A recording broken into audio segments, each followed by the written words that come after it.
Hey everyone, welcome back to another episode of Between Realms, the podcast where we psychoanalyze fandom culture and its impact on the individual and its larger impact on society. I'm your host Carrington, and today we are pulling back the curtain on one of the most emotionally charged conversations or arguments across every single fandom, the adaptations.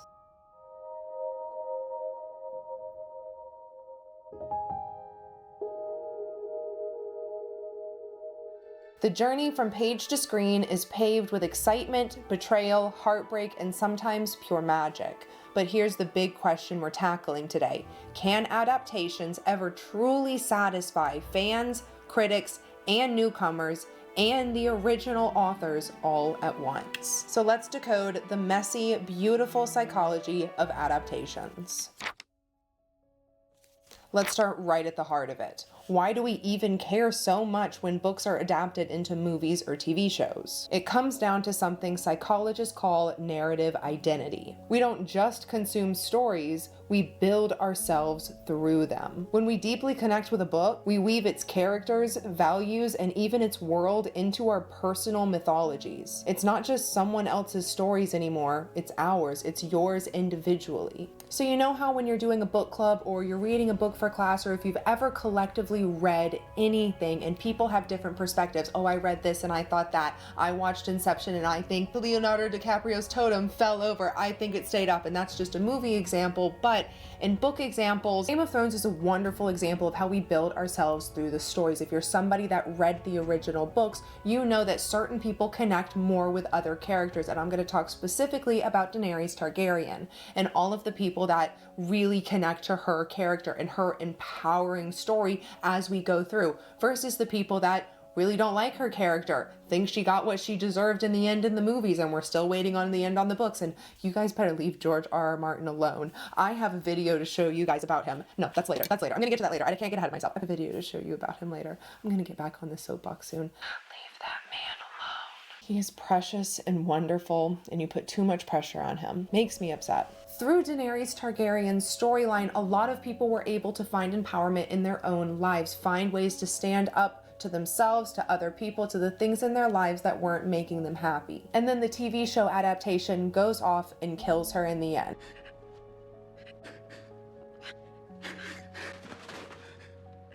We have no idea what George R.R. Martin was going to do with her in that storyline, and all of us had much higher hopes than that. I also had much higher hopes than her burning the entire city down, and don't even get me started on the fact that she used far more firepower on the city versus she did the Army of the Dead. So when an adaptation changes things, even small things, it can feel like a personal betrayal. The filmmakers didn't just ruin the book, they invalidated a piece of your internal world.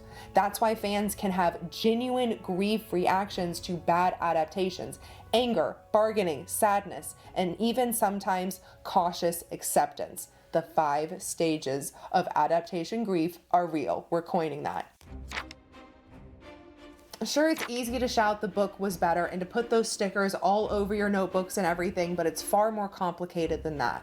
Books and films are different narrative species. Books and films tell stories through completely different rule books. Films focus on externalized emotions, visual shorthand, tight structure, immediate stakes. Books are all about internal landscapes, private battles, and introspection. Reading is intimate, watching is communal. So a novel like Tolkien's can spend 3 to 5 pages describing what everybody else assumes to be trees but are the Ents. And I love a good fantasy book as much as the next person, but world building makes me want to bang my head against a wall, and I skipped over a few of those lines about the descriptions of the Ents. I skimmed it a bit. But in the film adaptation, this came across in the way the Ents drew out their sentences, their movements, how their mannerisms, how they handled that group discussion. And he said, we just finished saying hello. 2 completely different ways of boring your audience into banging your head against a wall. And I say that with so much love in my heart, because the Ents are truly one of my favorite mystical fantasy characters across all worlds. And in all honesty, Lord of the Rings is my #1 favorite fantasy story of all time. Moving on. It's like translating poetry into emotionally charged shorthand. A single espresso shot, a tear slipping down a cheek, a swelling chord of music. I don't even know what any of that means. It's not betrayal, it's survival. But it doesn't feel like survival when it's your favorite scene getting chopped from the movie. Because we all know what it feels like to sit there and read the book and imagine all of your scenes, and you can't wait to see it, and you finally go and you're like, and that's what they chose to cut. That hurt. That's the one I wanted. Part of the judgment around adaptation comes from cultural history. For centuries, literature was seen as high art, a maker of education and refinement. Film, it started off as mass entertainment, cheap tickets, working class audiences, lower art. Even today, echoes of this bias linger. Literally just doing research for this, I ended up on a Reddit thread where everybody was like, the book was better, and somebody was like, for the love of God, can you guys let me breathe? I just said I liked the movie. Adapting a beloved novel can feel like handing the Mona Lisa to a street magician. But cinema has evolved. Directors like Alfred Hitchcock, Tarkovsky, Kubrick, and Coppola have elevated films into its own higher art. Today, film isn't less than literature, it's parallel to it, but our psychological instincts haven't fully caught up. And maybe it's that we still carry that old wound, the fear that something profound will be dumbed down for mass appeal. When movies first came to the big screen in black and white, there was about a 20% average for the films that were made were actually adapted from literature. Producing a film that was an adaptation versus independently written was considered to have a faster production rate and easier to market, given it already had a community following from the book. And moving into today, where we struggle with the morality of cash grabs. So what makes an adaptation good or bad? Is it about being faithful, copying scenes line by line? What does the perfect adaptation look like, or rather, feel like? And I know my readers are always so quick to jump and say, yes, we will sit down for a 6-hour movie with no detail spared, and the actors are handcrafted by the authors themselves for the role. But we're gonna get more on that in a second. Scholars like Dudley Andrew and Geoffrey Wagner have given us tools for understanding adaptations. Now, the fidelity argument in adaptations is fascinating. Critics rarely expect absolute faithfulness today. Instead, they rather focus on the demand of intentional choices. Scholar Dudley Andrew described 3 ways adaptations relate to the source. It can borrow the material, it can engage in intersecting with the material without assimilation, or you can be transforming the essence into a new medium. Similarly, Geoffrey Wagner outlines transposition, which is direct translation, commentary, which is adapting into deliberate changes, and analogy, which is using the original as inspiration for new art. The people that would make the argument for fidelity, wanting that line-by-line adaptation, are looking for emotional validation. They want to see that they interpreted it the correct way. While transformation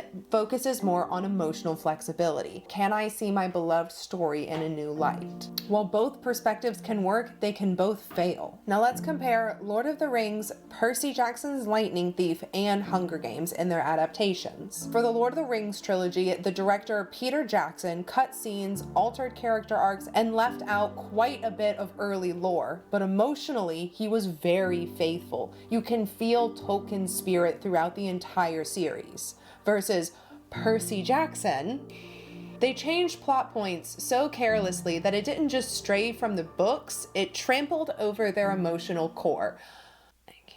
And then there's Hunger Games, which is arguably online if you go to many online conversation channels and you engage in what do you think is one of the best adaptations in these comparisons, Hunger Games more often than not comes out on top. And the thing with the Hunger Games adaptations is they're not just semi-faithful, fairly faithful adaptations from the books, and it primarily is because Suzanne Collins was incredibly involved in all of the script writings for these movies, and all of the production for these movies, but they were very consistent with one another. The movies feel like a core series. They feel like they belong together, and that's very important. However, the biggest complaint when it comes to the Hunger Games adaptations is losing the internal monologue, the point of view of Katniss and Snow in Ballad of Songbirds and Snakes. By losing that POV, losing that direct flow of consciousness, it's like being separated from the story during the movie in a way that's unfamiliar after reading the book. With that being said, Fidelity isn't always about copying details, it's about honoring emotional truth. The ugly underbelly of it all is that most adaptations aren't made because someone loves the book. They're made because the book already has a fan base, and the fan base means guaranteed money.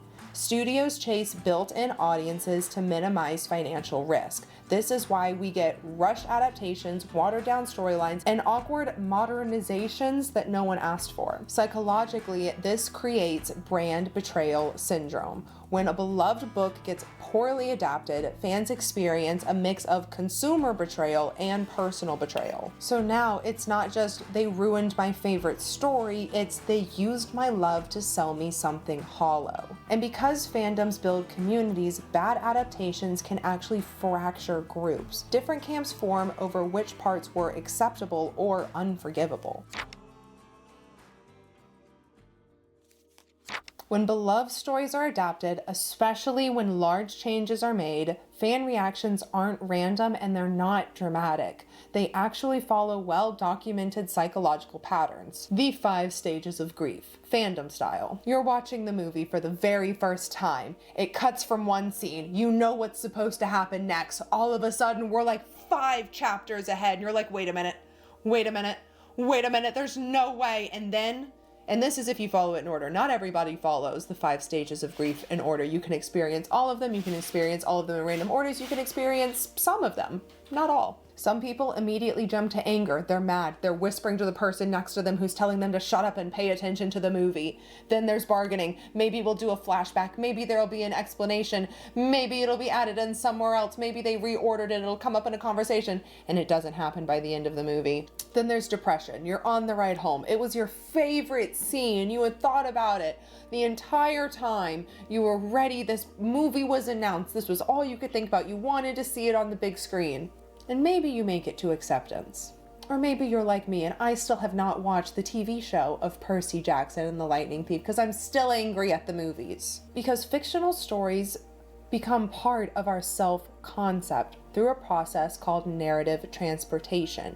Any major shift can trigger feelings of actual grief. Narrative transportation is a psychological phenomenon where individuals become deeply immersed in a story, feeling like they're experiencing it firsthand. This immersion leads to a shift in their attention, emotions, and mental imagery. Now, our brains also have something called the Identity Protective Cognition, or IPC. Now, this is how the brain is able to selectively accept or reject information based on how it aligns with your beliefs and values. Essentially, people tend to dismiss evidence that contradicts their beliefs while readily accepting evidence that supports them, even if it contradicts other established facts. This phenomenon is often referred to as motivated reasoning. When adaptations contradict our internalized version of a story, it feels like an attack on who we are, not just what we like. Fans aren't being over dramatic, they're defending their narrative selves. Then there's loyalty shifts. Some fans transfer emotional attachments from the original source to the adaptation if the new version feels more emotionally resonant. Basically, did the way you interpreted the book, is that how they interpreted the movie? And then you were the group of people that was validated that all had that perspective. Now, the parasocial theory kind of explains how we're able to form new emotional bonds that rival or even surpass the originals. Jennifer Lawrence, for example, did a phenomenal job of portraying Katniss from these books. She really embodied this character. A lot of people really resonated with Jennifer Lawrence's portrayal of Katniss, leading them to like the movies more than the books. Now, all of these things discussed can lead to fandom factionalism. Adaptations can cause these different fandoms and then sub-fandoms and these little niche pockets where we get all these different fan fictions and shipping and all of these crazy new ideas. It's where creativity flourishes. And social identity theory shows that people form in-groups and out-groups to protect identity and belonging. You end up having to sort yourself, even just internally, even if it's not some sort of external expectation, internally your brain wants to sort you in one group so you know what's the in group and what's the out group, and you feel like you have a strong sense of self. Now, one of the most common fandom divides is between book loyalists and adaptation lovers, when in reality, we're just seeing two different psychological needs in action. Book loyalists tend to have higher levels of need for cognitive closure. The need for cognitive closure refers to a person's desire for a definite answer to a question or problem, often accompanied by a preference of certainty and order over ambiguity and uncertainty. It's normal for them to seek consistency, clarity, and fidelity, because for them, canon stabilizes their relationship with the story. Deviations can create cognitive dissonance, emotional discomfort that arises when reality conflicts with internalized beliefs. Now, adaptation enthusiasts, on the other hand, often show higher levels of openness to experience, a big 5 personality trait. They're more comfortable with reinterpretation, remixing, and seeing old narratives through new lenses. And when we look at the fandoms we've already discussed, Lord of the Rings, Percy Jackson, Game of Thrones, and Hunger Games, we see these patterns play out very clearly. Lord of the Rings fans clung to Tolkien's original structures, even mourning the loss of the songs and lore and all the extra fluff that we really enjoyed from the book. Percy Jackson fans rallied fiercely for Fidelity after that first film strayed so far from Riordan's work. Game of Thrones fans divided sharply when the show's later seasons prioritized spectacle over character-driven plot arcs. In Hunger Games, all things considered, does seem to be a fairly even fandom of book lovers to movie lovers. But this split isn't just nitpicking. It's a deep psychological negotiation between stability and creativity, loyalty and reinvention, and every fandom carries that negotiation inside it. Adaptations today are finally getting smarter. Studios are finally learning that pandering doesn't work, but genuine respect does. Even Marvel has learned to embrace its nerdy roots. In the beginning of MCU, they were very much known to want to separate themselves from Marvel Comics, so they were actively doing things to separate themselves, to change the storyline. I remember Hugh Jackman in an interview said he had to sneak in saying bub for Wolverine because it was a reference to the comic books and that they didn't even want that. So he was like sneaking it in a couple times for his lines.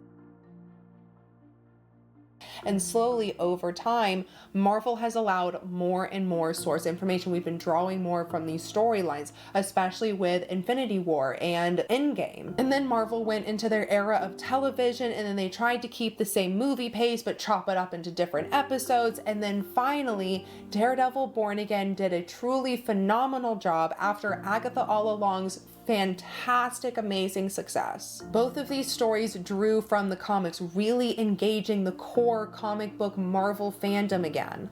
Now, mediums can change, plots can evolve, but if you betray the emotional core, fans will feel it and they will walk away. The short answer is no. Oftentimes, an adaptation is brought up for production because there's a huge following and that gets it on the table, but then the adaptation is made to bring in as many new viewers as possible. And oftentimes, like Marvel, for example, you have worldwide viewers, so it has to cater to everyone. It has to cater to translations. It has to cater to the adaptation of the adaptation, to translate it to other languages for other countries. So it has to be transferable. It's not always going to have all the details that you wish and hope for because it's not just catered to the source fans. The long answer is every reader builds their own internal adaptations while reading. Every imagination fills in faces, voices, settings, emotions differently. An external adaptation, film, TV, and even video games can never perfectly mirror the thousands of personal adaptations already living inside readers' minds. But the goal isn't to mirror, it's to rekindle, to awaken the same emotions, to offer a portal into a world people already love. And when it works, when the spirit shines through even in a new shape, that's when magic happens. Now there is an adaptation that we're all thinking about, and I have left it out of my script so far. So let's talk about Harry Potter and let's talk about HBO. I don't know if anybody has said this yet, but I can't help but think as I sit back and I'm like, why the hell are you giving us a TV show? We already have the movies. And I think about how George Lucas, after he put out the original Star Wars, even he made edits over time. Even he looks back at the original and sees it as half-baked and wanted to make edits. So maybe that they did. Maybe it was rushed. Maybe they were in a hurry. Maybe she didn't get to do the things that she wanted to do. Maybe the directors didn't get to execute the way they wanted to execute. Maybe they really do want to try again and give us a book accurate adaptation. Or maybe the author of Harry Potter, in all of her thoughts and opinions online, and I would really hope that we can keep it positive in the comment sections and everything, but the author of Harry Potter and all of her opinions online, and how Daniel Radcliffe and Rupert Grint and Emma Watson stood up and shared their own opinion, and she shared back that she felt like they betrayed her and she was upset about their opinion. And I can't help but wonder if this HBO remake is a way to get back at them, shadow over them, take their legacy away from them in their lifetime, because that's my thing. It's so early. No one has ever, like, Lord of the Rings isn't even touching this. Like, why are you doing this? And I get it. I get Harry Potter is a huge fandom. It is incredibly lucrative. It is very lucrative to this day. So maybe it is just a cash grab to do something else Harry Potter to continue the same fandom, keeping it alive. But what if it's to erase their legacy? Let's keep all conversations about Harry Potter on topic. Thanks, guys. Love you. We'll get to that in another episode, I promise. Wait your turn. You will have your day, I promise. Now we gotta talk about animation. Over and over and over again, the conversation always comes up, why aren't we just animating our adaptations? Then you really could just go script by script, line by line. We're spending a lot of money on these adaptations. Is it really cheaper to do it this way? Do you think that it's going to be more marketable this way? But pretty much any time an adaptation comes up in conversation, everybody always brings up animation, and it's a really great option, especially when we talk about bringing the ACOTAR, the Sarah J. Maas series to life. I need to show you guys this video of interview. I need to show you this interview with George R. R. Martin and Stephen King, and if I ever see anybody come at George R. R. Martin about finishing those Game of Thrones books, this is what goes through my head. Anytime I hear anybody giving George R. R. Martin a hard time about not finishing the Game of Thrones books, this interview is what goes through my head. He's here talking with Stephen King.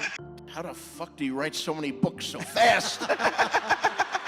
I think I've had a really good 6 months. I've written 3 chapters, and you've finished 3 books in that time. Here's the thing, okay? There are books and there are books. The way that I work, I try to get out there and I try to get 6 pages a day. When I'm working, I work every day, 3-4 hours, and I try to get those 6 pages and I try to get them fairly clean. So if the manuscript is, let's say, 360 pages long, that's basically 2 months' work. It's concentrated, but but that's assuming that it goes well. And you do hit 6 pages a day?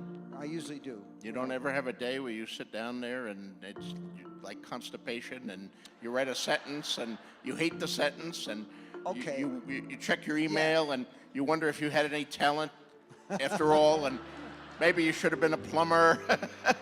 That makes me so sad. When you put pressure on somebody, the pressure to perform can take away all creativity. I truly, in my heart of hearts, believe that the fandom pressured George R. R. Martin out of finishing those books. And I don't blame him. As much as I want them, I don't blame him if he never finishes them. And I fully blame the fandom for it. I feel very strongly about this. Thank you, friends, for joining me today on Between Realms. I hope this episode made you think a little differently about your favorite or least favorite adaptations. And if it did, let me know in the comments below. Share the episode with anybody you think might like it and leave a review if you can. Until next time, my Realm Walkers.